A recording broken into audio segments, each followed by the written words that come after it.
हमें वही सैलेड की प्लेट दिखा जाती है जिसे हमारी एलिनोर ने खाना था। तो एलिनोर कहती है आप सच कह रहे हैं ना, आपसे सिर्फ मैं सैलेड ही खा सकूंगी। तो तब कैप्टन कहता है हाँ बिल्कुल, अब से तुम्हें यही खाना पड़ेगा। वो कहती है लेकिन मैंने अभी तो डाइटिंग शुरू की है। वो कहता है इसका इस बात से क्या लेना देना, और वैसे भी अब से तुम्हारा लंच, ब्रेकफास्ट और डिनर मैं खुद ही चेक करूंगा। क्या मैं अपनी बात को क्लियर कर रहा हूँ? और जो मेन्यू मैंने आपको दिया है ना, उसके अलावा कोई भी चीज ऐसे खाने के लिए ना दी जाए जिसमें केक, मफिन्स, बेकन, टोस्ट या फिर कोई और चीज शामिल हो। तो तब हमारी एलिनोर और शेफ दोनों कहते हैं क्या, हमारी एलिनोर तो बहुत ज्यादा घबरा गई थी। वो कहती है इसके अलावा खाने के लिए बचा ही क्या है। वो कहता है मैंने तुम्हें कहा है ना सैलेड खाओ, और सैलेड बेचारा वहीं पे पड़ा हुआ था। वो कहती है लेकिन आखिर कोई सिर्फ सैलेड खा के जिंदा कैसे रह सकता है। वो कहता है तुम जिंदा रह लोगी, ड्रामा ना करो। और तब उसके कान के पास वो कहता है तुम्हें स्ट्रॉन्ग बनना होगा एलिनोर, क्योंकि तुम्हारी डाइटिंग तो बस अभी शुरू हुई है। तो वो सोचती है नहीं मुझे ये सब कुछ करना पड़ेगा। और तब हमें अगले दिन का सीन दिखा रहता है। तो तब वो कहता है गुड मॉर्निंग एलिनोर, क्या तुम्हें अच्छी नींद आई? वो कहती है कैप्टन ये तो नाइंसाफी है ना, मैं तो सो भी नहीं सकी क्योंकि मुझे जरा भूख लगी हुई थी। तो कैप्टन कहता है लेकिन तुम्हारा चेहरा देख तो लगता है तुम्हें बड़ी अच्छी नींद आई। एलिनोर कहती है ठीक है लेकिन कल रात मैंने खाने में भी सिर्फ सैलेड ही खाया था। वो कहता है अच्छा काम किया एलिनोर। वो सोचती है ये तो इतना हैंडसम लग रहा है, इसको देख के मैं गुस्सा भी नहीं हो सकती। तो वो कहती है ठीक है अब मुझे आपकी तारीफ नहीं चाहिए, चले एक्सरसाइज करते हैं। वो कहता है ठीक है। और तब वो आगे जा रहा था और हमारी एलिनोर उसके पीछे।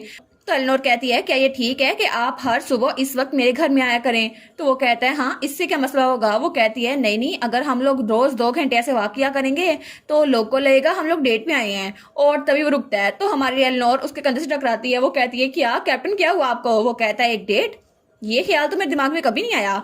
तो एलिनोर कहती है वैसे भी ये डेट थोड़ी ना है, मेरा कहने का मतलब है कि हम दोनों जवान हैं और अगर किसी और ने हमें देख लिया ना उन्हें यही लगेगा और इससे हमारा स्कैंडल नहीं बन जाएगा। वो कहता है एक स्कैंडल हम दोनों के बारे में। तो तब वो बड़ा खुश हो जाता है। वो कहता है कि ये तो बड़ा अच्छा लग रहा है, मेरे लिए तो बिल्कुल ठीक है। वो कहती है हैं, मैं समझी नहीं। वो कहता है जो भी है मैं स्कैंडल के साथ बिल्कुल ठीक हूँ। वो कहती है क्या? वो सोचती है कहीं कैप्टन मेरे प्यार में तो नहीं पड़ गए, और इतना हैंडसम आदमी वो मुझे देखते ही मेरे प्यार में ना पड़ गया हो, शायद इसीलिए मेरे एक्सरसाइज करवाने में राजी हो गया। लेकिन तब वो पीछे होती है। वो कहती है कैप्टन नहीं, अगर आप मेरे प्यार में पड़ भी गए हैं ना फिर भी बहुत बड़ा मसला है और मैं अभी आपको डेट नहीं कर सकती। वो कहता है क्या तुम क्या सोच जा रही हो? तो एलिनोर कहती है हाँ मैं आपको यही बता रही हूँ क्योंकि आपने कहा है ना कि स्कैंडल अगर हम दोनों का हो तो बस ठीक रहेगा, इसलिए मुझे लगा आपके दिल में मेरे लिए फीलिंग्स है, क्या मैं गलत थी? तो कैप्टन कहता है क्या? तो तब बेचारी बड़ी शर्मिंदा हो जाती है। वो कहती है नहीं कुछ नहीं। तो कैप्टन की हंसी निकलती है। वो कहता है तुम्हारा चेहरा तो ऐसा लग रहा है जैसे भी फटने वाला है। वो कहती है ठीक है हंसे मत, मुझे लगा था शायद कोई गलत फहमी हो गई है। तो वो आगे जाने लगती है। तो कैप्टन कहता है मुझे माफ कर दो, मैं हंसा था लेकिन तुम तो बहुत ज्यादा क्यूट थी। वो कहती है ठीक है मुझे सताना बंद कर दें। और तब बेचारी तो बहुत ज्यादा शर्मिंदा हो गई थी। वो सोचती है मैं क्या ही सोच जा रही थी। तो कैप्टन कहता है ठीक है, जैसे कि मैंने कहा कि अगर स्कैंडल बना तो मेरे लिए ठीक रहेगा, इसकी एक वजह है। वो कहती है क्या कोई वजह? तो वो कहता है ठीक है तो मैं सच बता ही देता हूँ। असल में बात यह है कि मेरा पहले ही एडन के साथ स्कैंडल बन चुका है और सबको लगता है कि मेरी और एडन की जोड़ी है। वो कहती है क्या आपका और मेरे भाई का स्कैंडल? लेकिन ये कैसे हो सकता है? वो कहता है क्योंकि मेरी फैमिली में 3 बेटे हैं और मैं सबसे ज्यादा छोटा हूँ। मेरे दोनों भाइयों की शादी हो गई है लेकिन अभी तक सिर्फ मेरी शादी नहीं हुई, और मैं हर वक्त एडन के साथ ही रहता हूँ क्योंकि वही अब मेरा दोस्त बचा है। और चाहे हम दोनों के दरमियान कुछ भी नहीं है लेकिन ज्यादातर वक्त हमारा साथ ही गुजरता है, इसलिए सबको लगता है कि हमारा उस तरह का रिलेशनशिप है। तो वो कहती है क्या? वो सोचती है जब पिछली बार मैंने इनको देखा था ना तो इन्होंने यही कहा तुम्हारी याद आ रही है इसलिए तुमसे मिलने आया हूँ, तो मुझे लगता है इनका ऐसा रिलेशनशिप है। वो कहती है आप श्योर है ना कि आपका मेरे भाई के साथ ऐसा कोई रिलेशनशिप नहीं है? वो कहता है क्या बात कर रही हो, ऐसा कुछ भी नहीं है। तो वो पेड़ के पीछे छुप जाती है। वो कहती है नहीं आप इसको डिनाई क्यों कर रहे हैं, मुझे तो लगता है दाल में कुछ काला है। तो कैप्टन कहता है मजाक करना बंद करो एलिनोर, मैंने तुमसे इसलिए कहा क्योंकि अगर तुम्हारा और मेरा स्कैंडल बना ना तो एडन और मेरा स्कैंडल वो डाई डाउन हो जाएगा और सबको लगेगा कि मैं इस तरह का कोई इंसान नहीं हूँ। वो कहती है अच्छा ये बात सेंस तो बनाती है। तो उसके पास आती है। वो कहता है अच्छा तो तुम्हें क्या लगता है हमारी डेट आज की कैसी थी लेडी चेस्टर? तो वो अपनी आंखें मलने लग जाती है। वो कहता है क्या हुआ तुम्हें एलिनोर, ठीक तो हो ना, आंखों में क्या चला गया है? वो कहती है ये मत करें। वो कहता है क्या मत करूं? तो एलिनोर कहती है अपने इन गुड लुक से मुझे चार्म करने की कोशिश ना कीजिएगा। तो कैप्टन कहता है क्या तुम्हें चार्म करने की कोशिश, लेकिन मैं तो ऐसा कुछ भी नहीं कर रहा था। वो कहती है अच्छा, लेकिन तब उसके पास होता है और तब हमारी एलिनोर वो कहती है ठीक है मुझे तंग ना करें, मैंने आपको पहले ही बताया है, और प्लीज अपना फेस इतना हैंडसम फेस मेरे सामने ना लाया करें। वो कहता है तुम्हारे रिएक्शन से अमेजिंग होते हैं ना, मेरा दिल करे तुम्हें सताता रहूं। तो कैप्टन कहता है इस बारे में क्या एलिनोर, अगर हम दोनों के बारे में कोई स्कैंडल हुआ फिर भी तुम मेरे साथ एक्सरसाइज करोगी? वो कहती है हाँ कर लूंगी। और तब उसके चेहरे पे हाथ रखती है। वो कहती है ठीक है लेकिन मेरी भी कुछ कंडीशंस हैं। वो कहता है अच्छा क्या कंडीशंस है? उसका हाथ पकड़ लेता है। वो कहती है सबसे पहले मुझे हैंडसम चेहरे बहुत ज्यादा पसंद है तो प्लीज केयरफुल रहिएगा, और अगर मैं आपके प्यार में पड़ गई ना, आपको फीलिंग कन्फेस की तो मेरा क्या बनेगा? वो हंसने लग जाता है। वो कहता है अच्छा तुम मेरे प्यार में पड़ जाओगी? तो तब वो कहती है ठीक है आप हंस क्यों रहे हैं? वो कहता है ये तो बहुत ज्यादा अजीब बात कही है तुमने एलिनोर, लेकिन ये कितनी अच्छी बात है ना कि तुम्हें मेरे लुक्स पसंद आए हैं, इस वजह से मैं बहुत ज्यादा खुश हूँ। तो अब से मुझे केयरफुल रहना होगा, लेकिन कैसे केयरफुल रहना होगा? वो कहती है मेरे सामने हंसीएगा मत और ऐसे स्माइल तो बिल्कुल ना कीजिएगा, ऐसा लगेगा कि आप मुझे सेड्यूस कर रहे हैं। तो कैप्टन कहता है ठीक है मैं ऐसा नहीं करूंगा। वो कहती है गुड, ये अच्छा हुआ ना। तो वो कहता है अच्छा ठीक है, तुम्हारी दूसरी कंडीशन क्या है? वो कहती है दूसरी कंडीशन वो ये है कि मुझे एक्सरसाइज थोड़ी लेट करनी है, इतनी सुबह सुबह नहीं। अभी तो देखे वहां सूरज भी नहीं निकला और मैं यहाँ एक्सरसाइज के लिए आ गई हूँ। 6 o'clock थोड़ा ज्यादा जल्दी हो रहा है और मेरी उम्र तो अभी भी बढ़ने की है, अगर मैं ग्रोन अप ना हो पाई तो। वो कहता है तुम 20 साल की नहीं हो गई, मुझे लगता है कि तुम पहले ही बड़ी ग्रोन अप हो चुकी हो। वो कहती है क्या पता मैं इससे भी ज्यादा बड़ी हो जाऊं और मुझे इतनी जल्दी एक्सरसाइज नहीं करनी। तो वो कहता है ठीक है 7 बजे कितना रहेगा? वो कहती है नहीं 9 बजे। वो कहता है ठीक है 8 बजे, उससे कम नहीं। वो कहती है ठीक है डील, और दोनों हाथ मिलाते हैं। तो तब कैप्टन कहता है मेरी भी एक कंडीशन है। वो कहती है अच्छा कौन सी कंडीशन? तो तब उसको अपनी कंडीशन बताता है, लेकिन तब सीन चलाता है और हमें दोबारा से अकेडमी का सीन दिखा रहता है। और तब वहां पे तीनों बैठे काम कर रहे थे, कैप्टन, सब कैप्टन और वहां पे वही नाइट चार्ल्स। तो वो सोचता है कुछ ना कुछ तो गड़बड़ है, कैप्टन ये तो कुछ ज्यादा सस्पिशियस लग रहे हैं। और कैप्टन वहां पे काम करते हुए स्माइल कर रहा था। और तब वो सोचता है जब मैंने उसे कहा था मेरी भी एक कंडीशन है, तो अल्लोर ने कहा था क्या कंडीशन है? तो उसने कहा था तुम मुझे कैप्टन क्यों बुलाती हो, कितना फॉर्मल लगता है ना, अब से तुम मुझे लियो कहोगी क्योंकि मेरा नाम लियोनार्ड है। तो एलनोर कहती है लेकिन मैं आपको आपके नाम से कैसे बुला सकती हूँ? वो कहता है ठीक है कैप्टन के अलावा कुछ भी, तुम मुझे कुछ भी बुला सकती हो। वो कहती है अच्छा वैसे भी आप मेरे बड़े भाई के दोस्त हैं, तो मुझे लगता है शायद आपको लियो कहना थोड़ा रूड होगा। ओ मुझे पता चल गया मुझे आपको क्या कहना है। और तभी उसको याद करके कैप्टन की हंसी निकल जाती है। तो वो सोचता है वो कितनी ज्यादा फनी है ना, लेकिन उसको देख के सब कैप्टन और चार्ल्स दोनों कहते हैं क्या, वो तो बहुत ज्यादा शौक हो गए थे।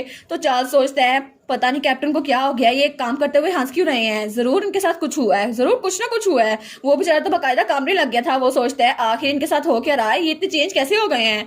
और तब हमें अगले दिन का सीन दिखा रहता है जब वहां पर हमारी एलनोर आती है। वो कहती है टीचर लियो गुड मॉर्निंग। तो वो कहता है ठीक है तो तुम मुझे अब से यही बुलाया करोगी। वो कहती है हाँ आपको लियो कहने से तो अच्छा है ना मैं आपको टीचर लियो कहूँ। वो कहता है ठीक है, और तब उन्होंने एक्सरसाइज शुरू कर दी थी। तो तभी कैप्टन कहता है लेकिन तुम्हारी पहली कंडीशन तुमने कहा था मुझे अपने फेस के साथ थोड़ा केयरफुल रहना पड़ेगा ताकि तुम मेरे प्यार में पड़ जाओ। वो कहती है हाँ ये बात तो है। वो कहता है इसका मतलब है तुम चाहती हो तो मेरे प्यार में पड़ो, क्या इसकी कोई वजह है? वो कहती है वेल। तो वो कहता है क्या मेरा फेस ऐसा है कि अगर तुम उसके प्यार में पड़ गई तो तुम्हें थोड़ी शर्मिंदगी होगी? वो कहती है ऑफ कोर्स नहीं, ऐसा कुछ भी नहीं है, मेरे पास बहुत सारी रीजंस है, लेकिन अभी के लिए मैं एक्सरसाइज करते हुए रोमांस पे फोकस नहीं कर सकती, उस पर टाइम जाया नहीं कर सकती। वो कहते हैं अच्छा। और वो दिल में सोचती है वैसे भी ये बॉडी मेरी नहीं है, ये एलनोर की बॉडी है, मैं उसकी बॉडी में होकर किसी के प्यार में कैसे पड़ सकती हूँ। वो कहती है ठीक है आप खुद इस बारे में सोचे, अगर मैं आपके प्यार में पड़ गई और बाद में आप किसी और लड़की के साथ गए, आपके पीछे कितनी लड़कियां होंगी ना, तो मैं पूरा दिन आपके पीछे पागल होती रहूंगी और मेरा तो दिल टूट जाएगा ना। मैं कहूंगी कैप्टन, और फिर मैं तो अंधेरे में रहूंगी, मेरे पीछे तो कोई नहीं आएगा, और फिर से वेट लूज करने के चक्करों में मैं और खाऊंगी और मोटी हो जाऊंगी, इसीलिए ये सब कुछ नहीं होना चाहिए। तो एलनोर कहती है इसके अलावा मेरा भाई कभी भी इसको अप्रूव नहीं करेगा। वो कहता है एडन। वो कहती है हाँ वो मुझे कहेगा कि मैं उसके दोस्त के पीछे क्यों पड़ी हुई हूँ, और मेरे भाई को तो अपना दोस्त ज्यादा अजीज है अपनी बहन से, और वो मुझे कहेगा कि आपके पीछे ना पड़ूं, इसलिए मैंने आपसे कहा केयरफुल रहेगा। वो कहता है हाँ ठीक है, लेकिन वो दिल में सोचता है मैं अभी भी पूरा कन्विंस नहीं हुआ, लेकिन मुझे बात समझ आ गई है। वो कहता है ठीक है अगर तुम ऐसे इंसिस्ट करती हो ना तो बिल्कुल ऐसा ही होगा। तो वो स्माइल करता है। वो कहता है मैं केयरफुल रहूंगा, लेकिन हमारी एलनोर कहती है आप बिल्कुल भी केयरफुल नहीं है, आपने अभी स्माइल की। वो कहता है ठीक है मैं स्माइल भी नहीं करूंगा, लेकिन तभी वो उसको एक चीज देता है। वो कहती है ये क्या है? तो वो कहता है ये गिफ्ट है, और वो एक लेटर था। वो कहती है सच्ची थैंक यू सो मच। वो तो बड़ी खुश थी। वो कहती है पता नहीं इसमें क्या है, लेकिन जब उसको खोलती है ना तो वहां पे मील प्लान था। वो कहती है क्या? तो कैप्टन कहता है मेरे नाइट्स भी इसी प्लान को फॉलो करते हैं जब वो ट्रेनिंग करते हैं, और मुझे लगता है तुम्हारे लिए एक रेफरेंस ठीक रहेगा। तो तब हमारी एलनोर को तो बड़ा गुस्सा आ रहा था। वो कहता है एलनोर तुम इसको मरोड़ क्यों रही हो? वो कहती है ये कोई मजाक है। तो तब तक उसकी बग्गी भी आ गई थी। वो कहता है ठीक है मेरे जाने के बाद इसको फेंक ना देना। वो कहती है अब चले भी जाइए यहाँ से। और जब वहां चला गया था ना तो वो सोचती है मेरा टीचर तो बहुत ज्यादा बदतमीज है, और तब वो कमरे में आई थी और उसने वो मील प्लान वहां पे रख दिया था। वो सोचती है इसको फेंक भी नहीं सकती ना, क्योंकि मुझे डाइट करनी है, लेकिन तब तो उसको बड़ी नींद आ रही थी। वो कहती है मुझे तो बहुत ज्यादा नींद आ रही है, अब तो मैं सोने लगी हूँ। तो उसकी मेट कहती है आप तो सुबह एक्सरसाइज करके बहुत ज्यादा थक गई होंगी ना मिस, और आपको तो हर रोज इतना सारा काम करना पड़ता है, इतनी एक्सरसाइज करनी पड़ती है। वो कहती है हाँ एक्सरसाइज की है, लेकिन देखो ना मेरा वजन कम हो गया है ना, देखो मैं पतली हो गई हूँ। वो कहती है जी आप लग तो रही है पतली। तो हमारी एलनोर सोचती है मुझे लगता है मेरा वजन थोड़ा सा भी कम नहीं हुआ, लेकिन मुझे पता है 2 ही दिन में किसका वजन कम होता है। लेकिन वो अपने आप को आईने में देखती है। वो सोचती है कम अज कम मेरा स्टेमिना थोड़ा इंप्रूव हुआ ना, और मेरी कॉम्प्लेक्शन भी थोड़ी अच्छी लग रही है। तो तब वो कहती है ऑल राइट कल मैं कहीं बाहर जाऊंगी। तो उसकी मेट कहती है कि आपको कहीं जाना है किसी स्पेशल जगह पे? वो कहती है बस मैं घर से निकलना चाहती हूँ, शायद मैं लेडी कैप्टन के घर जाऊँ। तो तभी एलनोर सोचती है ओ नो, मैं तो तब से उसके पास गई नहीं हूँ। उसको लगा होगा कि मैं उसको डाइट के लिए सिर्फ यूज कर रही थी। अगर उसको ऐसा लगा तो कैसा होगा। वो तो अपना सर पकड़ लेती है। वो सोचती है मैं कि जरा बुरी हूँ ना। लेकिन तभी वो अपनी मेड के पास आती है और कहती है मैरी जल्दी करो, एक लेटर लिखो हाउस कैप्टन के पास और उसमें लिखो कि मैं कल उनके पास जा रही हूँ, जल्दी करो जल्दी। वो कहती है ठीक है, लेकिन क्या कुछ हुआ है मिस। वो कहती है हाँ कुछ हुआ है। लेकिन तभी उसको बताने लगती है तो दरवाजा खुलता है और मेड आती है। वो कहती है लेडी कैप्टन यहाँ पर आपसे मिलने के लिए आई है। तो हमारी एलनोर कहती है क्या। वो सोचती है मैं तो पक्का मर गई, आखिर सेना यहाँ पर क्या करी है, वो यहाँ पर क्यों आई है। और सेना वहां ड्राइंग रूम में बैठी हुई थी। तो हमारी एलनोर जल्दी से भागती है उसी ड्रेस में और उसके पास आती है। वो कहती है टीचर, उस बेचारे को तो सांस चढ़ गया था। वो कहती है आप यहाँ पर। तो तब सेना कहती है फाइनली हम लोग मिल ही गए लेडी चेस्टर। और उस वक्त तो बिल्कुल वो भेड़िया लग रही थी और हमारी एलनोर तो किसी खरगोश की तरह लग रही थी। तो सेना कहती है क्या हम लोग थोड़ी देर के लिए बात कर सकते हैं, बहुत दिनों बाद मुलाकात हो रही है ना। तो हमारी हीरोइन तो बहुत ज्यादा डर गई थी। वो कहती है जी जी ऑफ कोर्स। वो सोचती है अब तो मैं पक्का गई, इसको इतने दिनों तक इग्नोर किया और अभी मुझसे मिलने आ गई, अब तो मैं नहीं बचती। और इसी के साथ ये वाला पार्ट यहीं पर ख़त्म। तो आप लोग बताइएगा आप लोग को ये पार्ट कैसा लगा और वीडियो को लाइक और चैनल को सब्सक्राइब लाजमी कीजिएगा। बाकी वीडियोस का लिंक भी स्क्रीन पर नज़र आ रहा होगा तो काइंडली उनको भी चेकआउट कर ले। और thank you so much for watching my videos. Stay safe, bye bye.